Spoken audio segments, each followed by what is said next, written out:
हाय students, मैं Savarman Chaudhary, government college Kaladera, assistant professor Sanskrit Jaipur से। मैं आज आपको श्रीमद् भगवद गीता के बारे में बताने जा रहा हूँ। आपको पता है कि ये आपके सिलेबस में है और भगवद गीता ही आपके सिलेबस में क्यों चलाई जा रही है। आप जो पढ़ रहे हो उसमें गीता ही क्यों पढ़े, इसका क्या कारण है।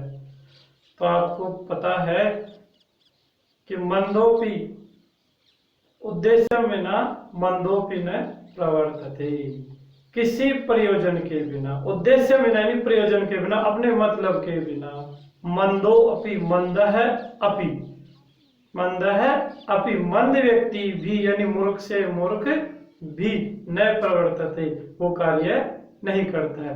उसको भी कुछ न कुछ उद्देश्य उसका भी होता ही है। तो आप तो क्या हो, आप मूर्ख थोड़े हो, आप तो विद्वान हो।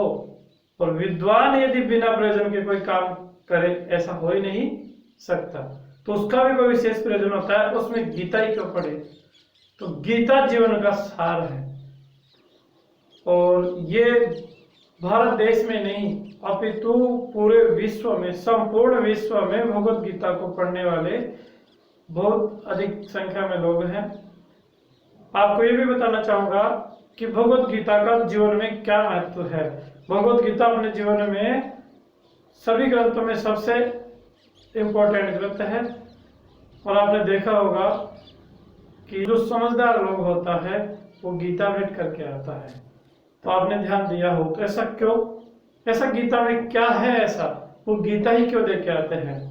तो इन्हीं के बारे में आज बताऊंगा कि गीता अपने जीवन के लिए इतनी उपयोगी है, पूरे आजीवन आपके काम आएगी। गीता में वो सब कुछ है जो अन्यत्र कहीं नहीं है, क्योंकि गीता महाभारत से ली गई है।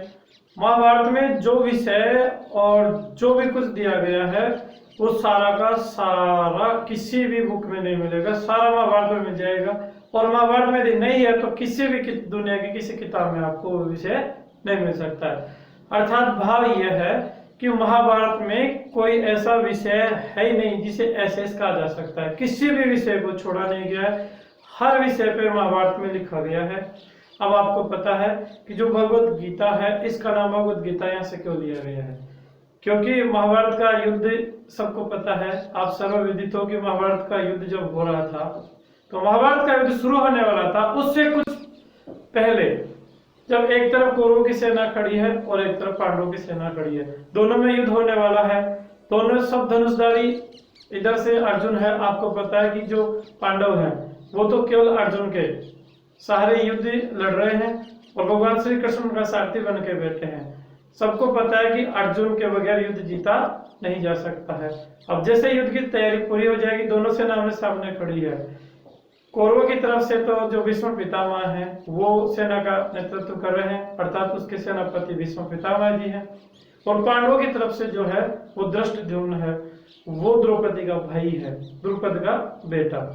अब दोनों सेनापति अपनी सेना लेके पहुंच जाते हैं, तो कौरवों की सेना आ जाती है, दोनों आपस में खड़े हो जाते हैं, शंख बजने का इंतजार है। अब अर्जुन जब सेना को देखता है तो अर्जुन सामने उसके गुरुवर श्रेष्ठ द्रोणाचार्य जी हैं, भीष्म पितामह है, उसके भाई खड़े हैं। ये देख करके अर्जुन के मन में ऐसी स्थिति उत्पन्न हो जाती है कि मैं युद्ध नहीं कर सकता, और यदि मुझे युद्ध करना है तो किस लिए करना है। मैं मेरे भाइयों को कैसे मार सकता हूँ, मेरे गुरुजन को कैसे मार सकता हूँ, मेरे जो भीष्म पितामह है जिनकी गोद में मैं खेला हूँ उनको मैं कैसे मार सकता हूँ। ये सोचकर अर्जुन के मस्तिष्क में विषाद उत्पन्न हो जाता है, अवसाद उत्पन्न हो जाता है। तब वो जब नीचे बैठ जाते हैं, भगवान श्री कृष्ण के चरणों में बैठ जाते हैं, अपने युद्ध के लिए जो हथियार है वो सारे रथ में डाल करके नीचे बैठ जाते हैं और श्री कृष्ण से ये कहते हैं कि हे केशव, मैं युद्ध क्यों करूं, मैं मेरे भाइयों को मार के मुझे क्या चाहिए, ऐसा राज्य मुझे नहीं चाहिए, तो मुझे क्या क्या जरूरी है। ऐसी स्थिति में जब उनकी समस्या आई, उस समस्या के समाधान के लिए भगवान श्री कृष्ण जो धर्म का जो उपदेश देते हैं वो ही क्या है, श्रीमद् भगवत गीता। अर्थात उन्होंने अपने मुख से उनको जो सुनाई थी, श्रीमद् भगवता गीता, श्रीमद् भगवता गीता अर्थात भगवान श्री कृष्ण के द्वारा गाई गई, उसे ही गीता कहा जाता है। तो महाभारत से ये गीता ली गई है। महाभारत दुनिया का सबसे बड़ा ग्रंथ है। आज महाभारत में 1,00,000 श्लोक है। 1,00,000 श्लोक जो है उनमें से जो गीता है वो तो मात्र 700 श्लोक ही है। अब गीता का भी डिवाइडेशन किया गया कि महाभारत को पहले एक बार देख लेते हैं थोड़ा सा। महाभारत के लेखक आपको पता है, आप जानते हैं महाभारत के लेखक कौन है। महाभारत के लेखक वेद व्यास जी हैं जिन्होंने महाभारत लिखा। अब महाभारत को उन्होंने जो विभाजन किया है वो 18 पर्वों में किया है। उन 18 पर्वों में से भीष्म पर्व एक पर्व का नाम है जो क्रम से 6ठे नंबर पे आता है। भीष्म पर्व से भगवत गीता ली गई है और उसमें टोटल 700 श्लोक है। कुल संख्या जब देखते हैं तो महाभारत में तो 1,00,000 श्लोक है, जबकि भगवत गीता में 700 श्लोक है। उन 700 श्लोकों को भी 18 अध्यायों में बांटा गया है। अब 18 अध्याय जो है उनमें से अपने पाठ्यक्रम में जो दूसरा अध्याय है वो अपने पाठ्यक्रम में चल रहा है, तो विशेष रूप से अपन दूसरे अध्याय के बारे में ही अध्ययन करेंगे। लेकिन इससे पहले भाई अपने जीवन में गीता क्यों जरूरी है।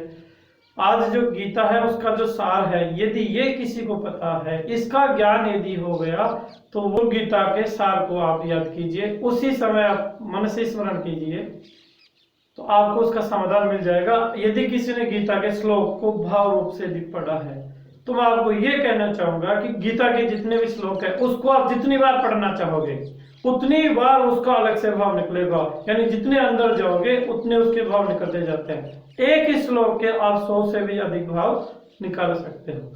गीता में एक एक रहस्य है। गीता क्या है, उपनिषदों का सारी तो गीता है, तो वही सारा का सारा जो सार है, जो अंश है, वो उस हिसाब से लिया गया है। तो इसमें इसको उतारने का मतलब यह कि आप केवल पाठ्यक्रम से मतलब मत रखो, इसको अपने जीवन में उतारो और जहां आपकी समस्या आती है आप उस श्लोक को अध्ययन कीजिए, उसको स्मरण करके अपनी समस्या का समाधान कर सकते हैं। आपको किसी की आवश्यकता नहीं पड़ेगी, किसी से मार्गदर्शन की भी आवश्यकता नहीं पड़ेगी। गीता स्वयं एक मार्गदर्शिका पुस्तिका है और एक धार्मिक ग्रंथ है। अर्थात धर्म से तात्पर्य या हिंदू, मुस्लिम, सिख इससे नहीं है। ये विशेष विचारणीय बिंदु है, इस पे विशेष रूप से आप विचार करें। धर्म से मतलब संस्कृत साहित्य में कर्तव्य से होता है, तो धर्म प्लस इक पढ़ते हैं, इसमें धार्मिक शब्द निष्पन्न होता है। तो व्यक्ति के क्या कर्तव्य होने चाहिए और क्या नहीं होने चाहिए, इसी से रिलेटेड धार्मिक ये किताब है। इसका अर्थ आप ये नहीं निकाले कि ये हिंदू धर्म की किताब है, ये मुस्लिम धर्म की किताब है, ये सिख धर्म की किताब है, ऐसा कभी भी आप विचार ना करें। मैंने इसको स्पष्ट कर दिया है कि ये धर्म प्लस एक है। धर्म से तात्पर्य संस्कृत साहित्य में कर्तव्य से है, या जो सही क्या है, न्याय क्या है, यही क्या है, धर्म है।